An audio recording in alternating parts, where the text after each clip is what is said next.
Well, hello everyone to those online and at Odenton and Annapolis and the chapel. Thank you for being here. My name's Aaron and I am one of our pastors here at Bay Area Community Church. And this is such a special season, right? This season is, of course, baseball season. And we're very excited to finally be in a sport that's actually fun to watch. And okay, never mind. I'm not going to convince you to be a baseball fan. If you're not one, you're not going to get there, okay? I get it. It's a sport built for nerds. But it's awesome. I love it. I'm very excited to be in baseball season. But there's this effect that can happen in sports.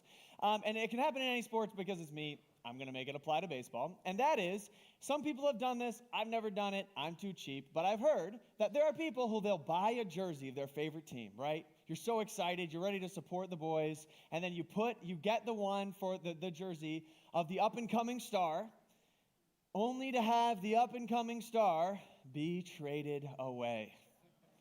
Oh, it's devastating, right? I know that there are some in this room today that are Orioles fans. I've heard. Maybe some Orioles fans of the house, right? So maybe you are one of the crew that said, you know what, the Orioles, I believe in their future. And they've got this young generational talent, this guy who can hit for power, he can hit for average. He's a plus defender at third base and at shortstop. His name is Manny Machado. So what a great time to be an Orioles fan, only to have them do what the Orioles do, which is trade away all of their talent, right? To, of all teams, the place that everybody goes, the Los Angeles Dodgers. How do they have 400 guys on their roster? I don't understand it. Whatever, I know he ended up in San Diego. It doesn't matter. To us, if you're an Orioles fan, Manny Machado, you're dead to us.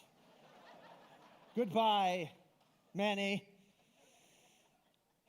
But maybe you're like, okay, dude, that was like 100 years ago. We've got all the young talent. That trade is what has fueled our future. You want a more recent example? Okay, great. How about a guy that's good for 40-plus home runs, right? This guy, he's a good defender, and he can hit for power. Anthony Santander, right? Oh, that one maybe feels a little too soon, right? Because this trade doesn't even trade him to a team in America, okay? I don't even know how the Canadians found out about baseball. And now Anthony Santander is playing for them. So you're dead to us too. Get out of here. Now, the truth is, I actually have heard that some people, not like me, not true baseball fans, there are some people who are actually fans of the National League. So, I don't know what that's about. But if you are one of those people, maybe you're a fan of the Washington Nationals, right? And so you have, I think, what is probably the most egregious example of this in all of baseball history. Okay? And we have some big Nationals fans on our staff, actually. Our beloved children's ministry director, her name is Kristen. She and her husband, Matt, are big Nats fans. And when I say big Nats fans, I mean like real big Nats fans, okay? These people are very serious. In fact, we're going to show you some photos of how serious their fandom is. They may or may not be in the house at this exact moment. I'm not going to embarrass them, but some of the photos you're going to see here, guys, like we're talking, they win the 2019 World Series run like they're at games of the World Series. We're talking selling 2 cars and a kidney to get tickets to see the Nationals. Okay, they are very big fans. So they had to live through, again, what I believe is arguably the worst example of this phenomenon in baseball, maybe in sports history, where you have truly a once-in-a-generation talent. He's got all 5 tools. He not only can be the face of a franchise because of his incredible hair, he's got just a crazy, beautiful left-hand swing. I'm talking Ken Griffey Jr., beautiful left-hand swing, also a great defender, fastest recovery from surgeries. I mean, this guy has it all. His name, of course, Bryce Harper. He does the unthinkable. He doesn't just leave the team that raised him. He goes to a divisional rival for essentially the same amount of money he would have gotten with the team that actually supported him. I don't even like the Nationals, and this is horrifying, okay? I honestly don't think throwing this away is enough. Like, the truth is, his name, it's not even Harper. The man's name is Traitor! He doesn't deserve to be thrown away. We got to burn this thing. Let's see. No, I'm not going to do that. Guys, come on. Come on. Come on. That's too much. It's too much. Afterwards. We'll get you after, okay? Unbelievable. The only way that Nats fans, I think the only reason that Kristen was able to recover truly was that after this great trauma in 2018, The boys won the World Series without him in 2019. So all has been made well. There's justice in the universe. That man will never taste a World Series victory. Ugh. Amen. Let's close in prayer. Ugh. Now, as a pastor, what I probably should say is like, these aren't just jerseys. These represent people. And, we should have compassion for them. They're just doing what they felt was in their own best interest for their, the advancement of their professional career. These aren't just avatars, they're humans. Yeah, but as a fan, I'm still mad about the Red Sox trading in 1920 Babe Ruth to the Yankees. So I'm not going to give up on this one anytime soon. So sorry to any professional athletes that are listening. Sorry. We're still mad about it, okay? There aren't any listening, I don't think. Anyway. What's the feeling in the moment? As a fan, this stuff hurts. What are we feeling? Well, if I had known that you were going to ditch us, I would not have bought your jersey, right? I'm stuck with like an expensive shop rag. We had to ask people to like dig in their closet somewhere. We bought the Harper one on Facebook Marketplace. They're giving them away. Nobody wants that thing. If I had only known, right? I would have never supported them the way that I did. And while, again, this is all fun and games maybe when it comes to sports, it doesn't really feel that fun for me, but I've heard that it's just fun and games for some people. Maybe for you, this actually is a little bit more personal when it comes to betrayal or loss or hurt. Maybe you've had a moment in your life or a season when this became personal. You felt this way about a friend. You're close with them, maybe a family member. You told everyone, you're like, this person's the best. Your families are like going on vacation with other, their family. This is all going to be great. And then they do something to hurt you. And you find yourself saying, look, if I could go back, like if I only knew then what I know now, I'd wipe that smug smile off their face, right? I've invested so much in them. This is how they betray me. This is how they repay me. Like why I oughta something. And the assumption is, again, if I knew then what I know now, I wouldn't be so nice. And look, this is a very normal human reaction to betrayal. But today, I can't look. This is too close to me. I'm sorry. The Harper, it smells. I'm sorry. I need that out of there. It's a very human reaction. But today, I want to look at a characteristic of Jesus that I think is shocking.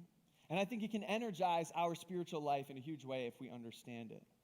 Because here's the amazing fact about Jesus and how he behaved that's unlike how we are. Unlike us, who again, I think are often saying, if I knew then what I know now, I wouldn't be nice. What we see about Jesus is that he was always knowing that other people would betray him, but it doesn't change how he loved them in the present. Knowing that others will betray him in the future doesn't change how he loves them in the present. Jesus had complete knowledge of every person around him, what they have done, what they will do. But somehow he managed to keep that from impacting the love that he showed people day to day. The triumphal entry on Palm Sunday is a perfect example of this. We've already looked at the passage today, but the city is jammed with people. They've all come, and they're hearing about this guy, Jesus. They're excited to welcome him. And on Sunday, everyone's all, yay, Jesus, right? But within a week, they'll be saying, crucify him. And Jesus knows all of this as he's entering Jerusalem that day. So just got to tell you, if I were Jesus riding in that day, I would be pretty snarky on the donkey, okay? Lots of faces, lots like, oh yeah, today, sure. That's not Jesus. How is Jesus able to function in this way? Well, the answer to that question gets to the heart of what is so incredible about the good news of the gospel.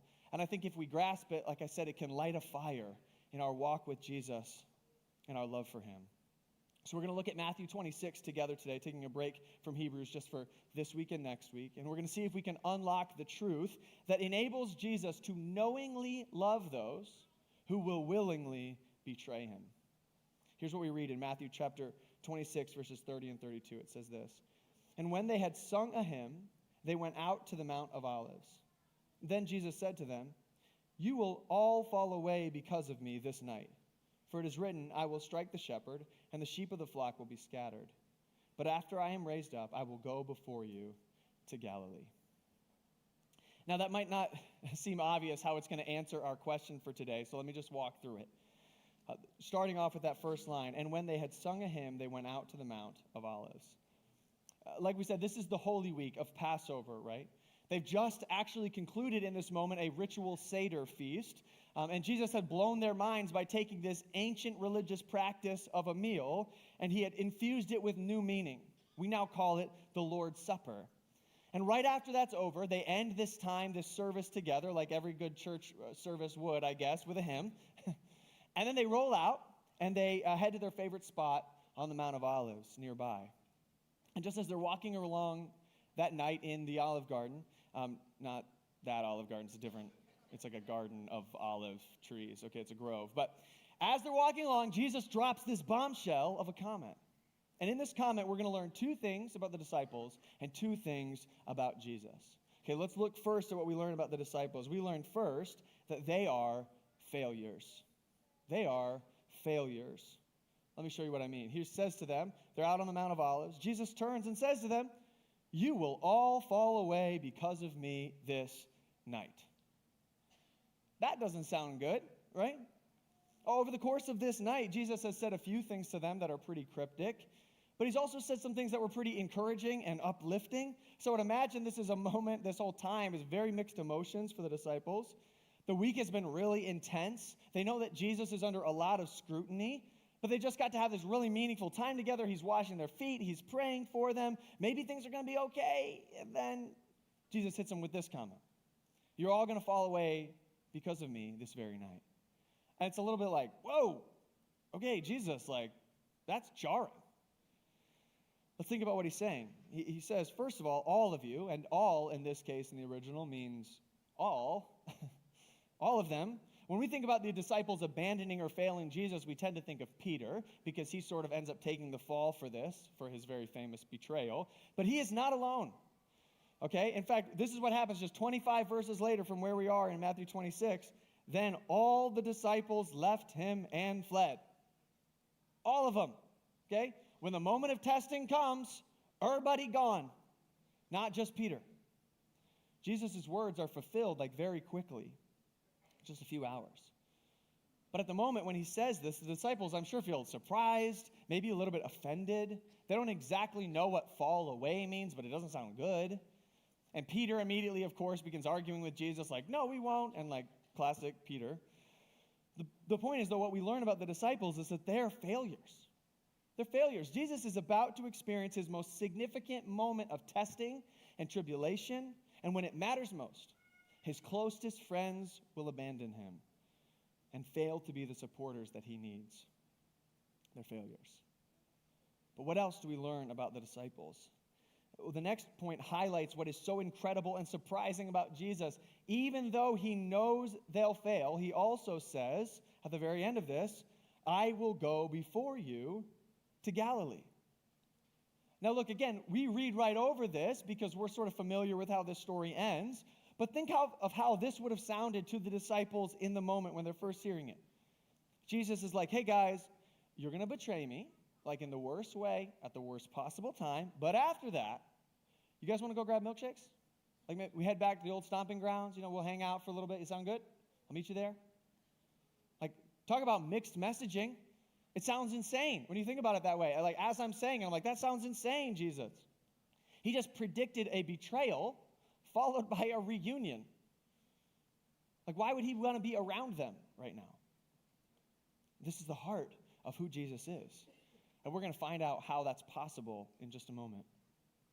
What we're learning about the disciples is that they are failures, but they're also, apparently, forgiven. They're failures, but they're also forgiven. Jesus was saying he would literally, physically go out of his way to be with them in just a couple of days after they have actively betrayed him.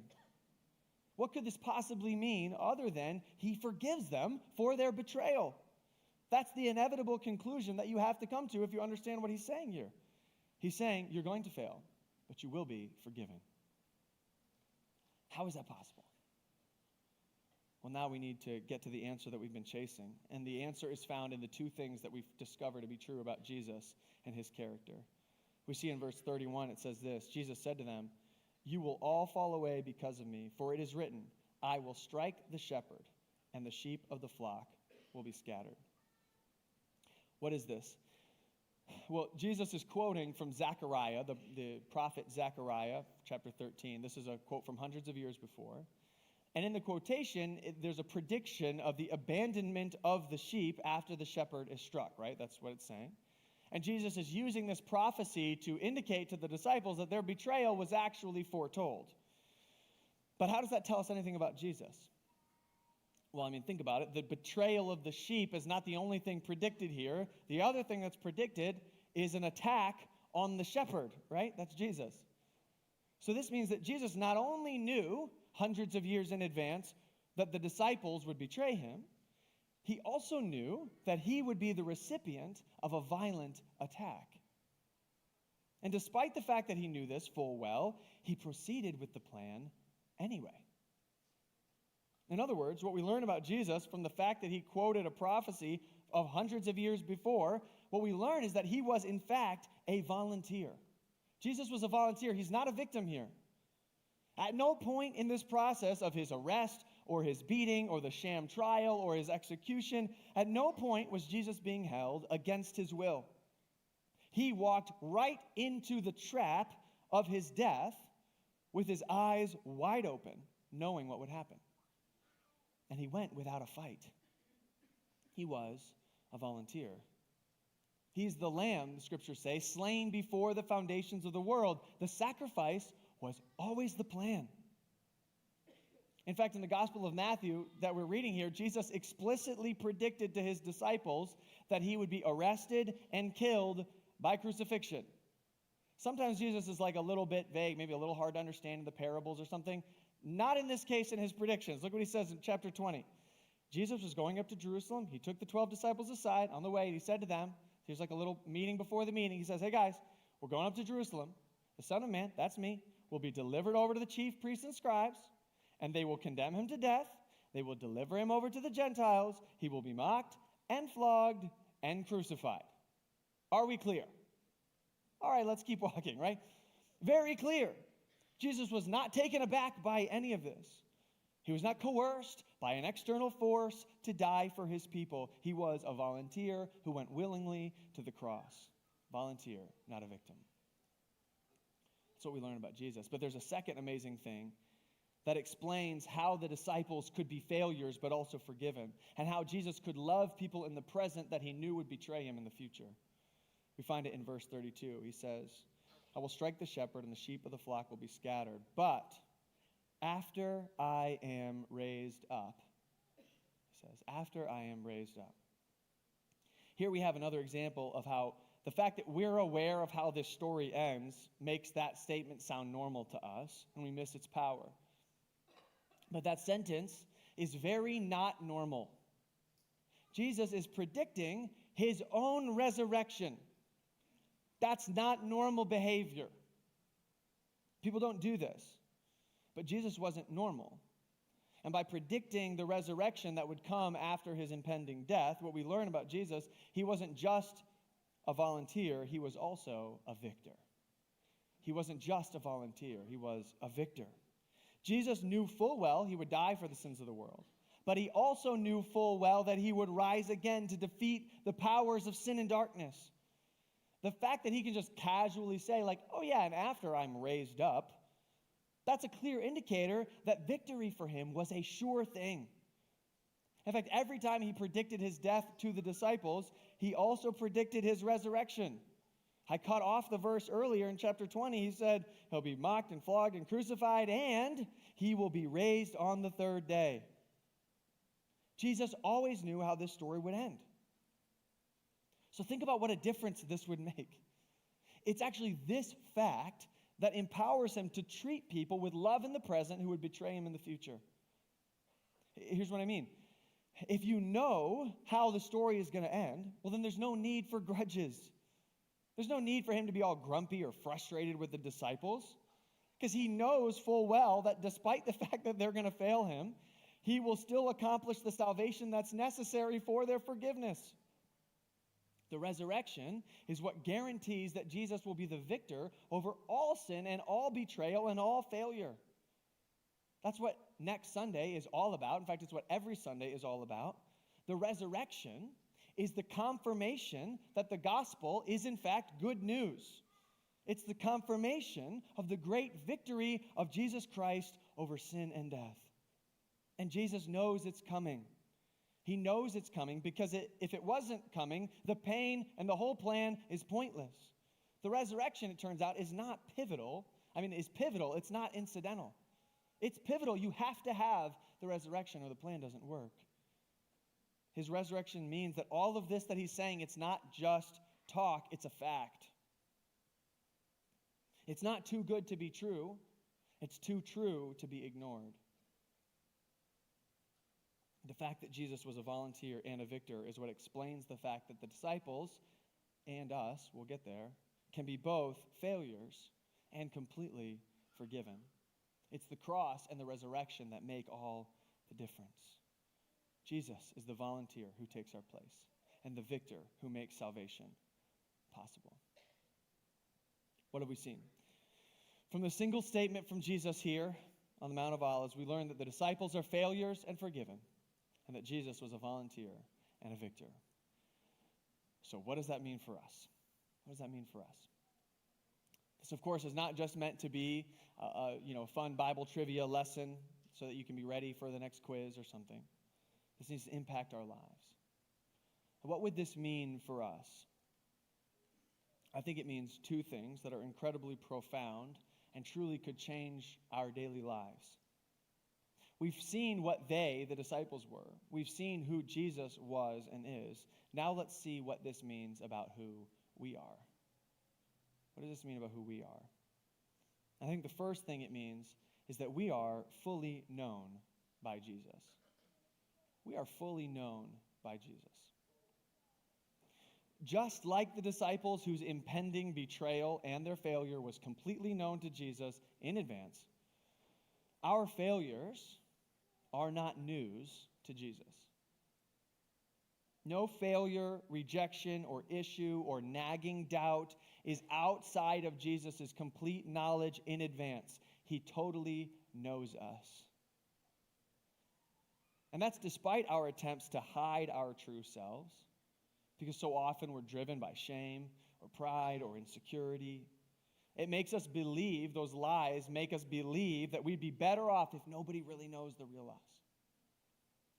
The truth is, every action, thought, motive, and decision that any one of us have ever made or will ever do is fully known by Jesus. And it's known by Jesus with a greater level of clarity than we even have about ourselves.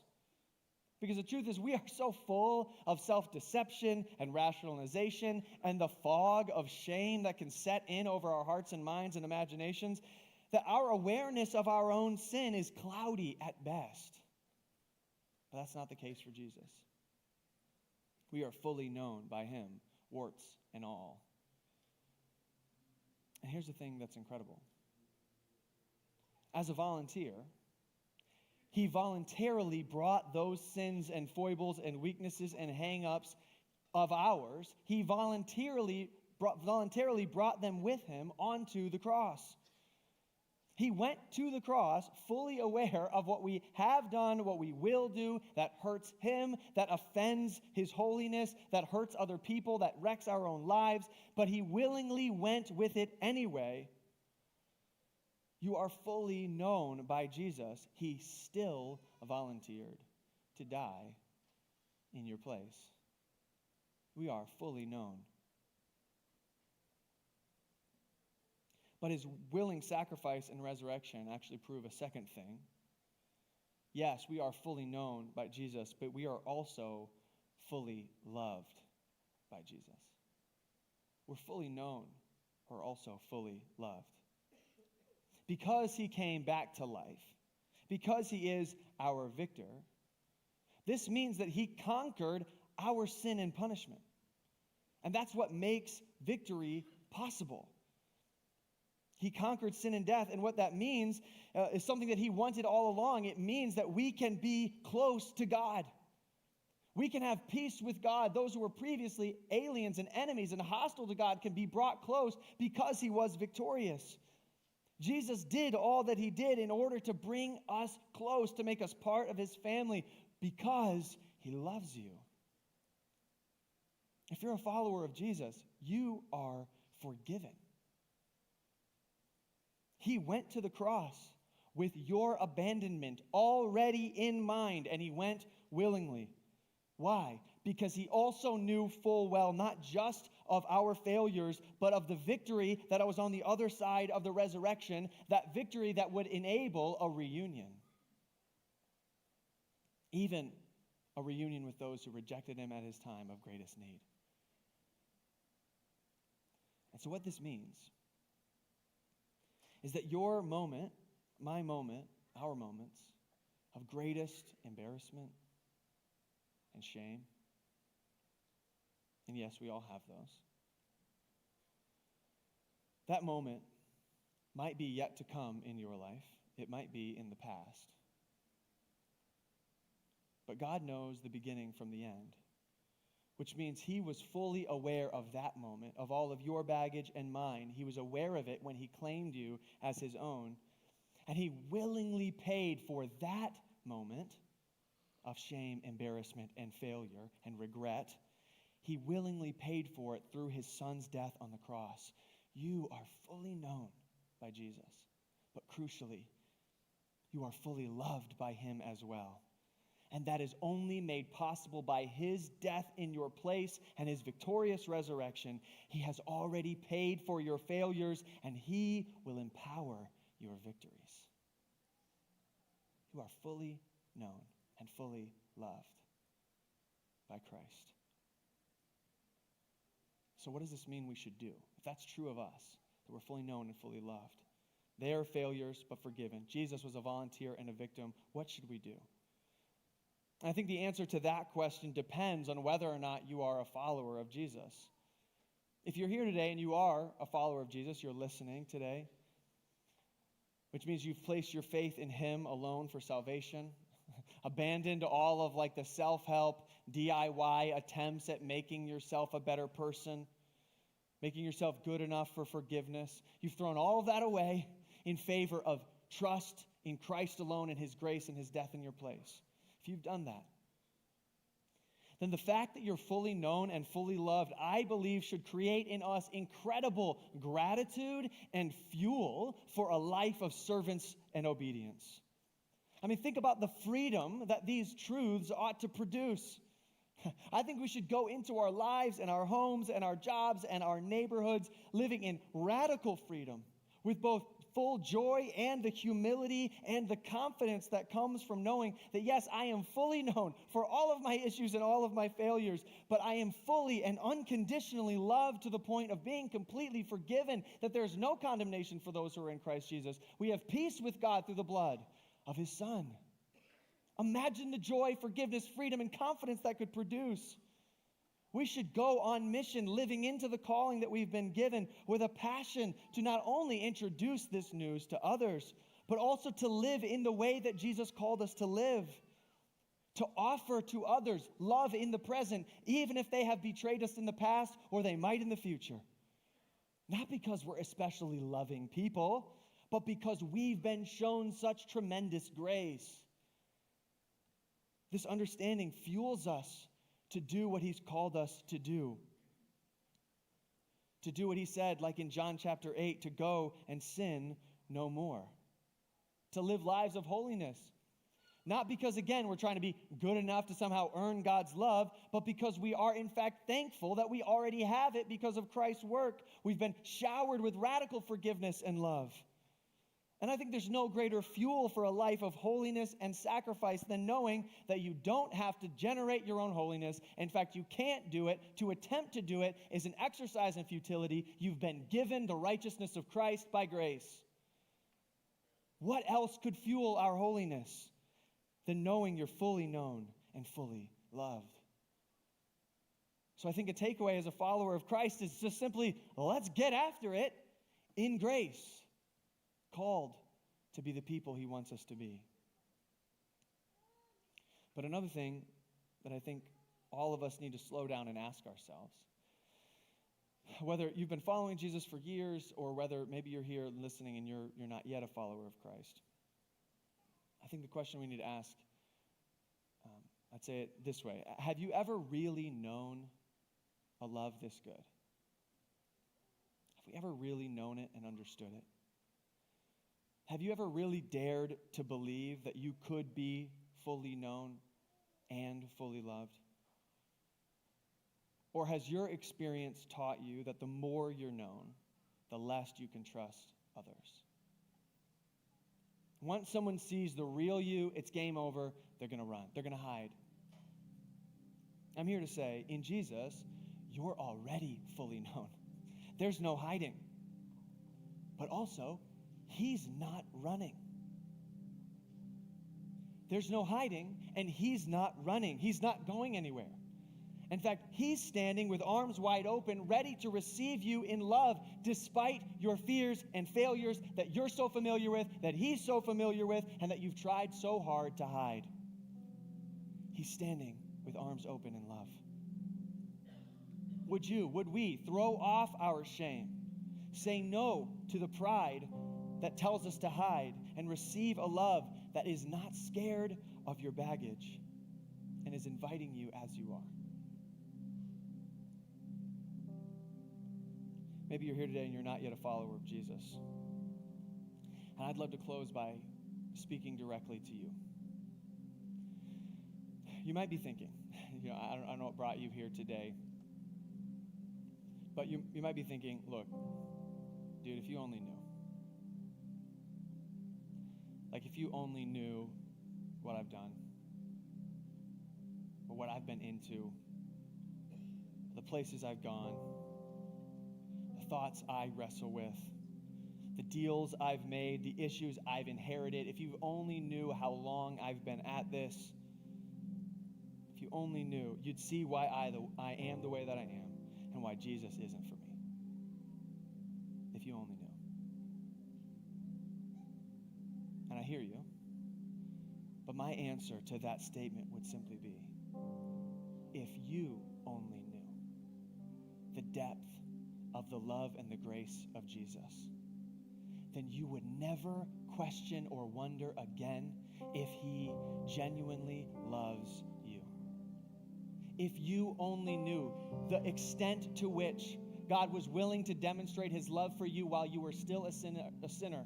If he didn't spare his own son, how will he not also graciously give us all things? If you only knew, you wouldn't hide.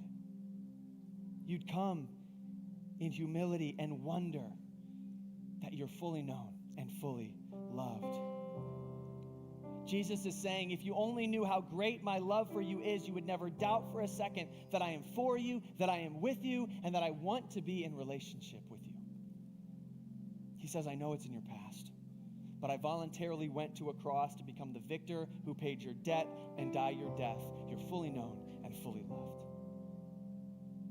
And so my question for you today would be, will you accept that grace and forgiveness? The kind of forgiveness that can enable you to be completely known? Or will you instead keep on the path you're on now? DIY, homemade spirituality, piecing it together as you go. I'm begging you to join the many in this room and listening who are learning day after day to pull down the mask of shame and pride and to walk openly in freedom, the kind of freedom that only comes from knowing that someone has taken our punishment. The wrath of God has been fully absorbed in our place, and we can be fully known and fully loved. Would you join in that today? I'm going to give us all here a moment to reflect, just in the silence of our own hearts. And maybe you, depending on who you are and what you're going through, you're a follower of Jesus perhaps, maybe you just need to sit and bask in being known fully and fully loved. Maybe you need to just think about that, reflect on it. And maybe, I know I'm often reflecting on how my actions are reflecting a subtle belief that I'm better off hiding. Even though I know the gospel, I'm better off if this or that compartment just is kept to myself. Or I'll be a little bit more loved by Jesus if I can just get my act together. Maybe we need to reflect on how, even though we know the truth, we're tempted to do it ourselves. Maybe in this moment you place the fear and the lies before Jesus and remember again that he fully knows you and loves you. Or maybe today you want to place your faith in Christ in this moment of reflection for the first time. And maybe you talk to the person who invited you in this moment. We invite that. We're going to have people up front who would love to pray with you or talk with you. Actually, if there's anything that you'd like prayer for as you're working through it, we'd love to talk and pray with you. We're going to take a moment and just sit in silence, and then we'll sing a song together of reflection. And if at any point during this time of silence or in the song that you'd like to come forward and receive prayer for anything, we'd love to do that. Let us serve you in that way. But for now, let's take a moment and reflect on the truth that you are fully known and fully loved.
Will you stand with me as we finish this final song together today?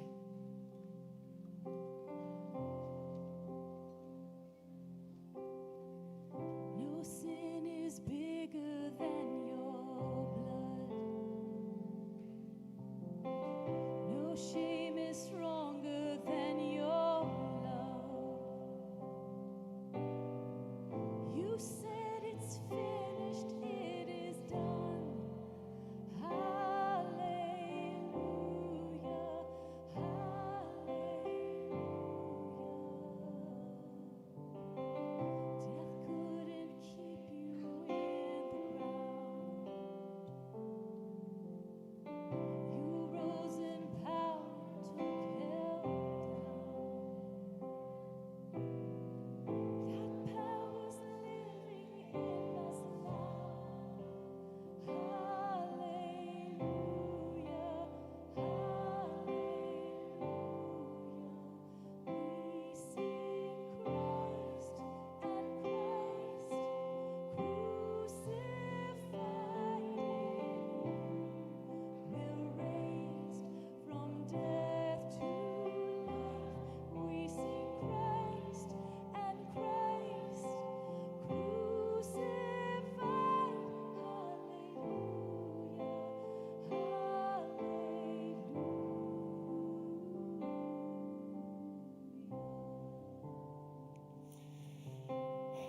Christ and Christ crucified. That's the anthem. That's what we want to be known for, is the truth that Christ is crucified in our place, taking our sin a volunteer who was victorious, who rose again, offering to us complete knowledge of our problems and complete love in its place. So that's the truth we get to remember this week. We're excited that on Friday we have a Good Friday service where we can remember specifically Christ crucified. Celebration Saturday, we'd love to see you there. And then, of course, next Sunday as we celebrate the resurrection of Jesus along with the global church of the truth that he is risen. Thanks for being here today. Go in peace, and we'll see you next weekend.